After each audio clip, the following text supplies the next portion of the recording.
Sometimes you need a quick treat to enjoy yourself or take to a dinner party, and these incredibly delicious, super easy Oreo balls are just that. So to start off, you want to grab a baking tray or some kind of dish that will fit in your freezer and line it with some baking paper and then set that aside. Next, you want to add 28 Oreos, so that's 2 small packets, to a food processor and blitz them together until you end up with fine crumbs. If you don't have a food processor, then you can pop your Oreos into a snap lock bag or something similar and use a rolling pin to smash them up to. Now once that's done, add your crushed Oreos to a bowl and add in 150 grams, so that's 2/3 of a cup of room temperature cream cheese. And you want to use a firm block type cream cheese, not the spreadable type. And then using a hand mixer, or you can just use your hands too, just mix that together until well combined. Try not to overmix it, otherwise the mixture might get a little too soft. Now once that's done, I'm just grabbing all of that mixture off of my attachments, don't want to waste any of it.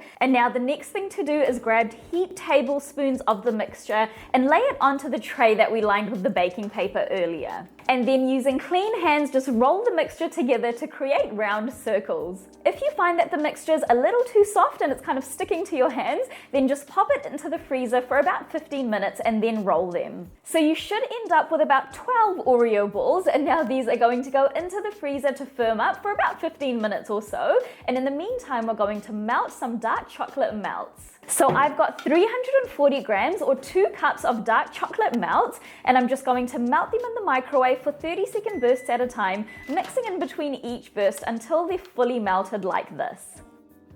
Next, you want to grab your Oreo balls back out of the freezer, and then the last step is to coat them in the melted chocolate. So the way that I like to do this is to just use 2 forks to kind of roll the ball around in the chocolate, and then just lift up the ball and let any excess chocolate drip off, and then place it back onto my baking paper. If you notice the chocolate becoming a little thick, just pop it back into the microwave again for about 10 to 15 seconds. Okay, now once you've finished covering them in chocolate, you can go ahead and decorate them however you like, but I'm going to go ahead and pipe some melted white chocolate on top.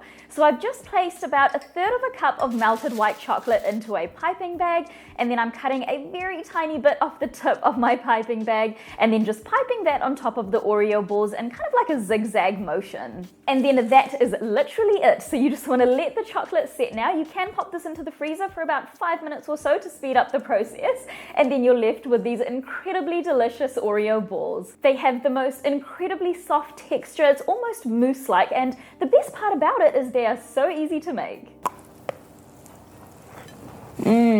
Oh my god. I love the texture. It's like so nice and soft on the inside, and then you've got that hard crack of chocolate on the outside. It's crazy how good this is, considering we've only used 3 ingredients. If you try out this recipe, don't forget to leave a review on my blog. I love hearing from you guys, and I'll see you in the next video.